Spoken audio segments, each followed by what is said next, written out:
Hello everyone, welcome to my channel. I hope everyone is having a wonderful day. The sun had barely climbed above the New York skyline, casting golden hues over the iconic glass windows of Studio 1A at Rockefeller Plaza. The Today Show crew was bustling around, prepping the set as usual.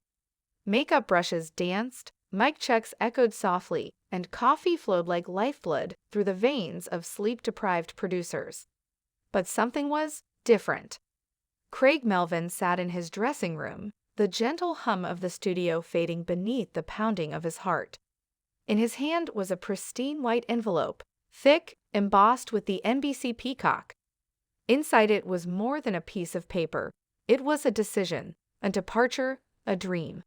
A new role, a major anchor position at NBC Nightly News. He inhaled slowly. It had come quicker than he expected. Lester Holt, his mentor, had made the move official. He was stepping back in the fall, and Craig? He'd been chosen as his successor. The door creaked open. It was Savannah Guthrie. "Got a minute?"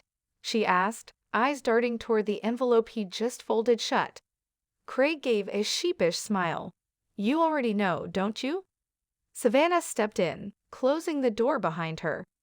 "I saw the memo," she said softly. "Congratulations, but also, damn it, Craig." He chuckled, standing to give her a warm hug. "I know, I wasn't planning to go this fast, but they want me in 6 weeks." Savannah pulled back slightly. "Have you told Hoda?" Craig shook his head. "Not yet. I need to do it on air. Today, it feels right." Her expression flickered between pride and sorrow. "She's going to cry. You know that, right?" He nodded. "So will I." Coming up next, Craig Melvin has an announcement you don't want to miss. The bumper music played as the camera panned to a smiling Hoda Kop, sipping her coffee with the comforting grace viewers had come to love. Then Craig turned toward her, his face a shade more solemn than usual. "Hoda," he began, gently reaching across the table. "There's something I want to share with you, and with all of our viewers." Hoda furrowed her brow, sensing the gravity. He continued, voice steady. "This has been the most incredible journey of my career, sitting beside you, sharing stories, laughs, tears, and coffee. But life has this funny way of throwing curveballs when you least expect them." Her hand tightened around her mug. "I've been offered, and I've accepted, the anchor chair at NBC Nightly News. I'll be leaving today in a few weeks." The studio fell silent. Even the crew seemed to forget they were live.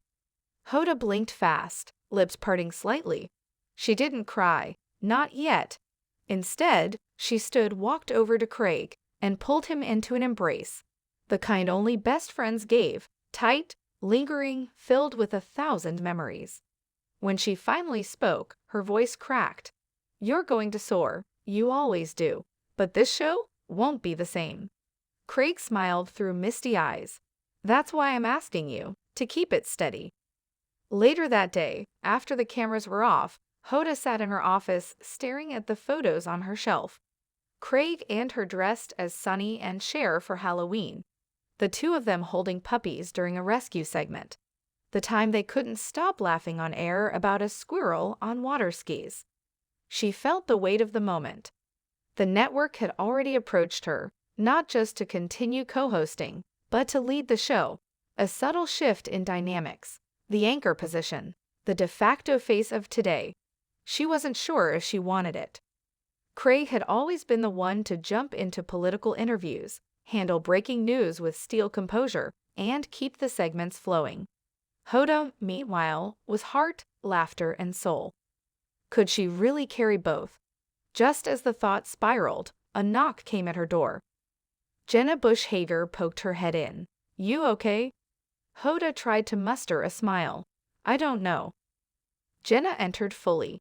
"You've always been the heart of this show. Now you just need to be the spine too." That night, Hoda went home, tucked her daughters into bed, and stared out the window at the city lights. She remembered how, years ago, she almost didn't take the job with Today.